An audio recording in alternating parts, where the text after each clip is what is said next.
mila fea no margem saco cabeça colê undanda sequenda escandafa sani coco coco sol tome no mila fea no margem saco cabeça colê undanda sequenda escandafa sani coco coco sol. Boa noite. São Tomé e Príncipe comemora os 36 anos de independência. No programa de hoje, trazemos depoimentos de são tomenses na diáspora sobre o processo que conduziu à independência do país e o período pós-independência. O processo para a independência de São Tomé e Príncipe foi longo. Diga-se que o processo começou em São Tomé, lá para os anos 60, princípios de 61. Houve um grupo de nacionalistas que decidiram trocar impressões para saber se era possível fundar um movimento que levasse à independência de São Tomé, porque na época todos os africanos lutavam por sua independência. A nossa situação insular era bastante difícil, então foi necessário enviar uma pessoa fora. As primeiras reuniões do grupo tiveram lugar nos arredores da capital do país. E este grupo que se reunia, como é que se chama? Bobo Forno, reuniu dinheiro e mandou contribuir para a saída de Miguel Trovoada. Em Conakry, Miguel Trovoada reuniu-se com outros nacionalistas das ex-colónias portuguesas. Por Moçambique, Marcelino dos Santos. Por Angola, Viriato Cruz e Marpim de Andrade. Por Cabo Verde e Guiné-Bissau, Amílcar Cabral. Todos formou-se então o MPLA, o PAGC, a Frelimo e depois em Santo Tomé, como só era uma pessoa, que era Miguel Trovoada, formamos aquilo que se chamou Comitê de Libertação de São Tomé e Príncipe. A partir daí, o CLSTP começou a crescer. Em 65, renovou-se o comitê em Accra, com Menezes, Virgílio Carvalho, eu também estive, e convidou-se Carlos Graça e a Miguel Trovoada, que estava então no Gabão, mas eles não participaram, porque disseram que não podiam. Esqueci-me de dizer que em Accra também estava presente João Guadalupe Viegas Seta, o médico. Mas naquela reunião da CRA, apesar de tudo, de Miguel não apareceu, nós nomeámos-lo como secretário-geral do Comitê de Libertação de São Tomé e Príncipe, já ampliado. Vários incidentes fizeram com que o movimento dispersasse. O primeiro foi o golpe de Estado no Nkrumah. Esse golpe de Estado fez com que eu ficasse em Conakry há algum tempo, só. Mas Guadalupe e Hugo foram ao Togo, com tão pouca sorte que eles foram levados a cidades muito distantes do litoral, que eram as cidades de Socoré e Lamacará. O governo de Grutis, que não sei como se chama o homem, ofereceu-nos facilidades, mas não nos deu nenhuma. Só queria que eles servissem como médicos, que eram o Menezes. E então eu juntei-me a eles, depois de vir de Conakry. Em Conakry não houve progresso. O grupo mudou de estratégia e obteve apoio de alguns países africanos. No Congo Brazzaville nós tivemos algum apoio do governo, quer dizer, um apoio político, quer dizer, já vão falar através da rádio ou fazer comunicados, o que no Togo não podíamos fazer. Mas então, como nós não tínhamos as relações com o interior, porque não havia meios. Nós decidimos ir para a Guiné Equatorial, porque isso já se tratava do ano 69. A Guiné Equatorial, que ali, ademais de ter se estar mais próximo a Santo Tomé, tinha um contacto direto de cada 2 meses, de 2 em 2 meses, por um barco que vinha de Calabar, Fernando Pó, Príncipe, Santo Tomé e Anbon. Em 1973, houve mudanças importantes. Decidimos reconverter o comitê em movimento. Então fizemos uma conferência mais ampla em que assistiram Guadalupe Seita, Miguel Trovoada, Leonel Dava, o médico que foi até ministro dos Estrangeiros de Santo Tomé, como é que ele se chama? Não me lembro agora o nome. Carlos Graça. Formamos então o que se chamou Movimento de Libertação de Santo Tomé e Príncipe, MLSTP. Nesta reunião, Manuel Pinto da Costa foi escolhido para ocupar o cargo de secretário-geral do MLSTP. Por quê? Porque se anunciássemos o Guadalupe, qualquer outro, nenhum chegávamos a um impasse total. Se Pinto da Costa tinha capacidade, eu creio que não. Um ano depois, acontece o 25 de Abril em Portugal. Quando se deu o 25 de Abril, nomeadamente o 25 de Abril, houve aquela explosão de alegria e a percepção de que já se podia pensar na independência imediata. Aquilo que acontecia lá em casa era que a independência imediata, eu lembro perfeitamente bem disso, e era bastante novo, o nacionalismo lá em casa era um nacionalismo tendente à independência imediata, sobretudo do lado da minha mãe, que era muito mais intensa na forma como ela via o nacionalismo são tomense. Meu pai, muito mais ponderado, não tinha não via que essa necessidade fosse tão intensa, não é? Ou seja, não vivia a independência total e imediata de forma tão intensa. E essa tensão eu sentia dentro da minha própria casa. Partimos todos para Gabão, aí se formou o movimento com todos os membros, incluído o de Gastão Torres. Neste intervalo houve pressões em Santo Tomé, pressões da Cívica, daquilo que se chamou Cívica, que foi formada em Lisboa com a ajuda de Gastão Torres e outros. Eu acho ter participado nela ativamente aqui em Portugal, na Cívica.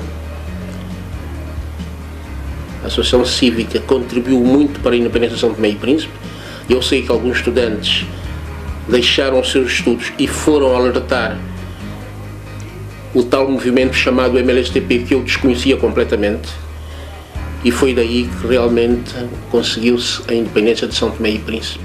Dá-se os primeiros contactos com os nacionalistas defensores da independência que regressaram ao país. Eu nunca mais me esqueço desse primeiro contacto.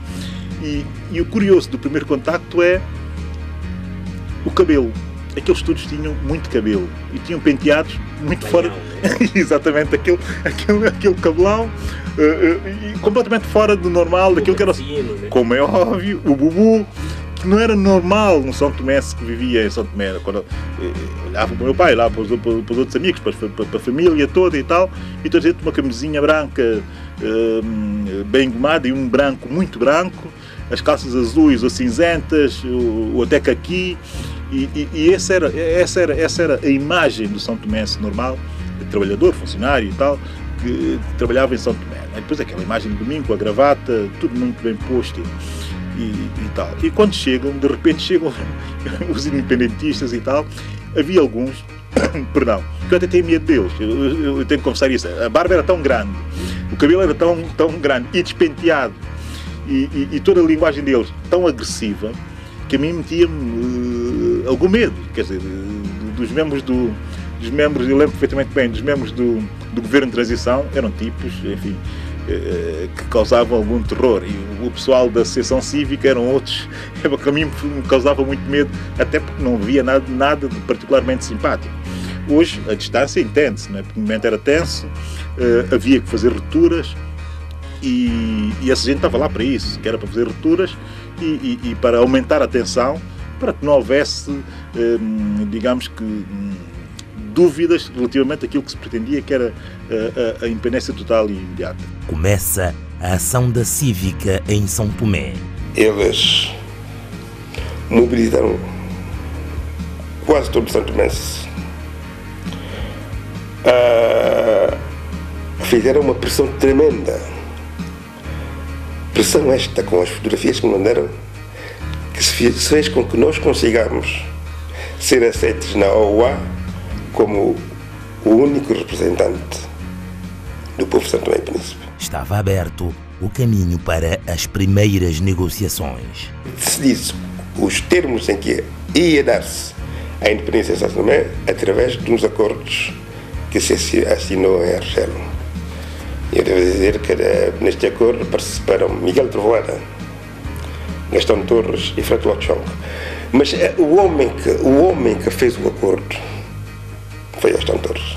O rumo a seguir estava definido. Ficou estabelecido que havia um governo de transição de 3-4 meses e que a independência seria a 12 de julho. As coisas foram muito feitas sobre o joelho, é o que eu acho, mas pronto, a satisfação é grande, todos nós queríamos a independência de São Tomé e Príncipe, sair do jugo colonial. A partir daí, Nuno Xavier entra em cena. Nuno Xavier não aparece. O Nuno Xavier é um personagem trazido por Pires Veloso. Nuno Xavier nunca participou no movimento. Nunca. A vontade de todos era que a independência fosse de forma harmoniosa. No entanto, aconteceram vários incidentes. O Pires Veloso, que era o alto comissário, teve uma atitude que estava em desacordo com os acordos de Argel. Acontece que, e é preciso dizer também, que o MLCP não tinha estrutura dentro do país. Não tinha estrutura política dentro do país. Tinha contactos. Não tinha uma estrutura organizada dentro do país. E quando, naquela altura da transição, ou seja, do 25 de Abril em diante, em que se percebeu que nós íamos ser independentes, enfim, o MLCP simplesmente não sabia o que havia de fazer. Não é? Minha mãe, que era de intensidade média relativamente à independência total e imediata, apercebeu-se muito rapidamente de uma coisa, que havia um vazio.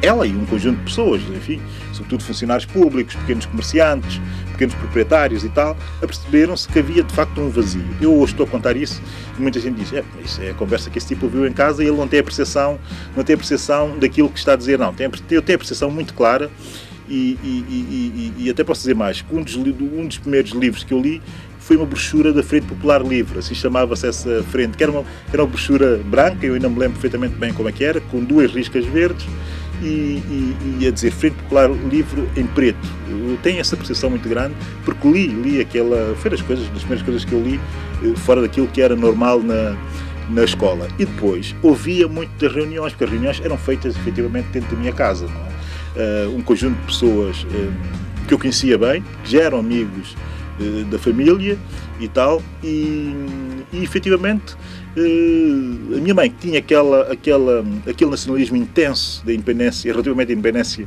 total e imediata, começou a desconfiar que havia qualquer coisa de estranho nos nacionalistas que estavam fora. Daí que surge outros movimentos pró-independência. Intensifica-se muito mais a ação da Frente Popular Livre. Para voltar à Frente Popular Livre, para as pessoas saberem como é que a coisa foi evoluindo, não é? A Frente Popular Livre que já existia, que tinha um programa muito próprio, que era, ao contrário daquilo também que muita gente pensa e diz, Era um programa obviamente nacionalista, porque eram nacionalistas. Era também um programa pró-independência, mas só que não era pró-independência total e imediata, como se queria rapidamente na altura. O programa, aliás, era todo um programa de... Como é que eu ia te explicar isso para as pessoas que são mais jovens e que não viveram esse período e que desconhecem muito daquilo que aconteceu? O programa era, no essencial, um programa que garantia direitos iguais aos são-tomenses, direitos iguais aos são-tomenses, associado os direitos iguais da mesma forma como os portugueses estavam a ganhar os seus direitos democráticos, digamos, não é? Ou seja, os direitos exatamente iguais aos direitos que os portugueses estavam a ganhar naquela altura, e algo para eles que era fundamental, a não saída dos portugueses de São Tomé, sobretudo dos quadros técnicos. Que saíssem os militares, por exemplo, não é? Passava São Tomé a ter uma força militar normal, nacional, ou seja, havia um gradualismo naquilo que eles propunham. Não sairiam os roceiros, por exemplo, como é óbvio, o sistema de trabalho já não seria o mesmo que era o colonial, ou seja, havia a percepção neles de que teria que haver, não poderia haver um momento de descontinuidade. Ficou estabelecido no biopolítico que iria um grupo a Addis Abeba, um grupo de comunidade político que é Addis Abeba, Argel, Paris, Lisboa e Nova Iorque, para protestar contra as atitudes que não estavam de acordo com os acordos de Argel. E foram digitados para esta missão 3 pessoas: Miguel Trovoada, Guadalupe de Seita e eu. Mas não estavam de acordo com o acordo do Argel, porque havia algum... Não, houve atitudes dentro de Santo Tomé que não estavam de acordo com os acordos de Argel, porque havia determinados preceitos que foram desviados pelo Pires Vilas. O que é que acontece? Na saída, o Miguel Trovoada estava de não podia ir. Então fomos os dois. A nossa coisa é que quando chegamos a Lisboa, depois de estar em Argel, depois de estar a dizer bem, Argel não fomos, Paris, o Pires Vilas chegou antes. E desde ali disse que nós não representávamos Santo Tomé. Não éramos nem sequer membros do Bureau Político. Claro, foi interrita a imprensa portuguesa, porque chegamos ao aeroporto, fomos interceptados por uns jornalistas portugueses. Quando às 5 ou 6 horas se ia transmitir isso, a coisa foi interrompida porque Pires Vilas disse que nós éramos intrusos. Os elementos do grupo dispersaram-se. Passados 15 dias, decidem que eu devo voltar. Fui ao Gabão e esperava que houvesse um avião para ir mais Santo Tomé. Qual o meu espanto, fui preso por 2 polícias franceses e encerrado numa cela pequenina de 1 metro por 1,80, 2 metros por 1,80. O Népires dos Santos e uma ala, digamos que em colisão com o movimento oficial de Libreville, que incluía o Dr. Gastão Torres, uma série de pessoas, alguns em Lisboa, outros na Guiné Equatorial, esses sim, outros em Espanha, mantinham contactos entre eles, mas já completamente colisionados com a MLCP de Libreville, de Carlos Graça, Pinto da Costa, Miguel Trovoada. Durante 5 dias no cativeiro, António Pires dos Santos ficou a saber os motivos da sua detenção. Disse que eu era um traidor de Santo Tomé. E depois de 5 dias, deram-me de comer pão, latas de sardinha, mas sem chave. Mas felizmente estava a Guadalupe e a mulher mandavam-me de comer. O quinto dia, tiraram e perguntaram para onde quer ir. Eu disse que queria ir a São Tomé. Disseram que não, eu não podia ir a São Tomé. Por quê? Porque você não pode ir. Não me deram mais explicações. E então, voltei a Moçambique. Em 12 de julho de 1975, São Tomé e Príncipe torna-se independente.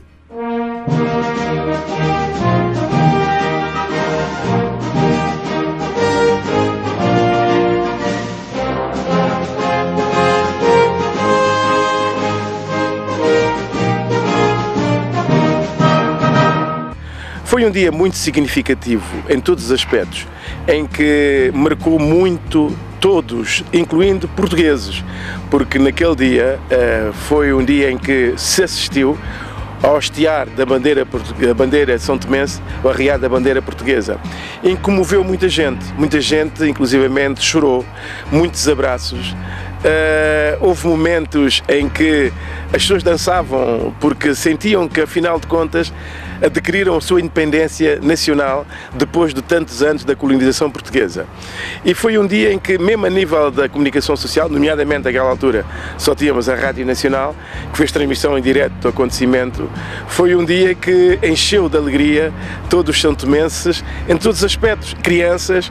Foi um dia de muita festa, foi um dia de grande esperança para outra forma de viver e de estar São Tomense no país que acabou de adquirir a sua independência. A satisfação foi enorme, o povo estava muito alegre, mas veio uma desilusão muito grande. E eu, pessoalmente, estou muito desiludido com os São Tomenses. Mesmo com muitos meninos que estiveram aqui na Cívica, em Portugal, principalmente com os senhores ditos que estavam a lutar, os senhores ditos do Movimento de Libertação São Tomé e Príncipe, que para mim é uma grandíssima desilusão. Estes senhores não estavam minimamente preparados, não tinham programa nenhum para governar São Tomé e Príncipe. A verdade é que depois disso, anos todos, 35 anos depois, muitas das coisas que tinham sido prometidas para se fazer durante o período que iniciamos a independência até hoje, muitas delas ainda estão por fazer. Há uma coisa que é clara e óbvia para qualquer São Tomense. As coisas não resultaram tão bem como nós esperávamos que acontecesse. Isso é óbvio. Mas, no entanto, há algo que é muito mais profundo do que isso. É que se as coisas não resultaram tão bem como nós esperaríamos, a responsabilidade só pode ser nossa. Você pergunta-me se São Tomé, a independência beneficiou São Tomé ou não. Eu digo sim. Porque é uma mudança qualitativa. E pergunta-se se o nosso grupo estivesse dentro, poderia modificar a evolução da independência? Creio que não. Primeiro não tínhamos capacidade de gestão, porque gerir um país ainda pequeno era muito difícil. E depois tínhamos o problema econômico, que é o nosso calcanhar daqueles. Portanto, havia estratificação. As sociedades santomense poderia ser definida como gente gordo e gente magro. E havia loja para pobre, loja para rico. Havia coisas que só os ricos poderiam comprar, os pobres não poderiam comprar. Ao mesmo tempo, havia um apelo constante, reiterado da parte do dirigente de Estado, nesse caso do Dr. Manuel Pinto da Costa, no sentido de as pessoas trabalharem, porque o nosso dilema é unidade, disciplina ao trabalho, as pessoas trabalharem de forma a ver produtividade por aí fora, o que no meu ponto de vista é contraprocedente, né? Porque não é possível pedir uma pessoa para produzir no sentido agrícola, econômico, por aí fora, sem dar-lhes os meios. Portanto, não havia dinheiro, por um lado. Não havia também as ideias. As pessoas, não sendo qualificadas, não tendo condições e imaginações para poder dinamizar a economia, não poderia fazê-lo. portanto, nessa perspectiva, há aqui qualquer coisa que falhou. É preciso também explicar às pessoas que quando nós acedemos à independência, as contas públicas estavam fantásticas. O cacau nunca tinha vendido, nunca mais tinha recuperado tanto na venda como naqueles últimos 2, 3 anos. Portanto, as finanças públicas estavam muito boas, a prestação social era excelente, não é? Havia uma caixa económica social, estava perfeitamente financiada, não é? E havia dinheiro. Nós, em muito pouco tempo, em 2 anos, se não me engano, nem sei se chegámos a 2 anos, limpámos aquele dinheiro todo. Onde é que ele foi parar, ninguém sabe. Ainda hoje, ninguém quer falar muito sobre isso, ninguém investigou nada disso, mas a verdade é que aquilo foi muito rapidamente dilapidado. Foi um erro crasso. De que é que se fez das roças? Nada. Estão todas abandonadas. Os terreiros, quer dizer, os terreiros destruídos. Não se fez absolutamente nada. Destruíram completamente a agricultura. Eu falei sobre a agricultura. Eu deixei músicas feitas em São Tomé a dizer alerta, cuidado, amanhã os únicos culpados seríamos nós. Havia pessoas que já diziam, não é amanhã, nós já somos culpados. Depois. E agora? Fazer o quê? Nunca se previu, nunca se previu a nacionalização das roças. Por quê? Porque nós dizíamos, tínhamos que ter experiência antes de assumir a gestão das roças. Muitos erros foram cometidos quando arestas deviam ser limadas, porque nem tudo do colonial era mau. Havia muita coisa boa e estas coisas boas deviam ser aproveitadas. Mas não, senhor, vamos destruir. Porquê? Porque apareceram meia dúzia de meninos, aquilo que eu digo no meu disco Cacau, os oportunistas. E continuam lá a rir, eles estão a rir. Mas o povo está a chorar. Tudo mudou para pior. O santomense era egoísta, mas conseguiu reunir o Santo Tomé e fazer manifestações como um só homem. Agora cada um vai para o seu lado. Até eles dizem em Santo Tomé, eu ouvi uma canção, Macho que vida saque, sei lá, cada um tem de. Isto é um horror crasso. O país que tem esse lema não vai para diante. Colocam-se a questão de estratégia, se tem ou não tem estratégia, e as respostas são, digamos assim, de adiamento da própria resposta, são evasivas. A estratégia, no fundo, é ter a linha definida, que se apercebe que pretende-se ou vai-se cumprir os programas definidos. E essas linhas não podem ser simplesmente de autoria e dentro da única pessoa que seria o dirigente que vai materializar cada processo em si.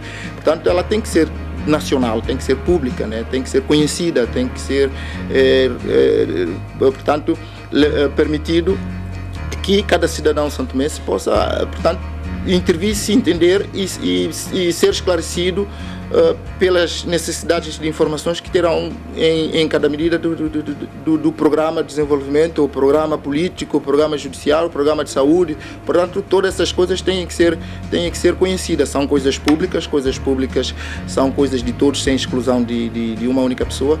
Então, não faz sentido as coisas procederem dessa maneira. Não há povos que se suicidam. São empurrados à parede, depois resistirão. Reacionarão. Quando será? Só se fosse um adivinho, eu não sei.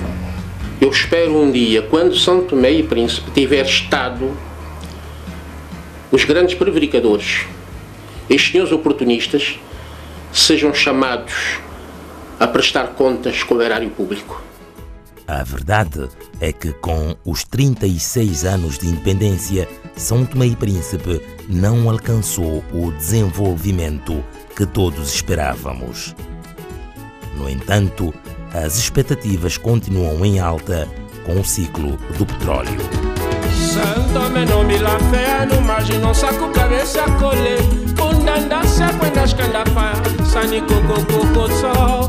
Tomé não me la fé, no margem saco cabeça colhe, undanda se quando as candafa, sani coco coco sol.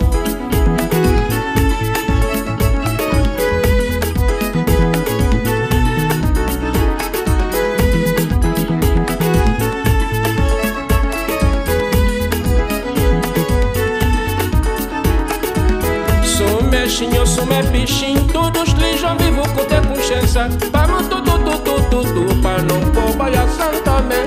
E a seta flolia, xixi, implicou, la fanha, tela, zete, clano. Vimpe, madambo, tudo navio, toda não com Santo Mé. Sapina, nico, som, curiano, todos lijam vivo com ter consciência. Vamos tudo, para não pôr a Santa Mé. Já tá fita, vassola, sete, da chicola, fanha, tela, zete, clano. Vimpe, madambo, tudo navio, toda não com Santo Mé.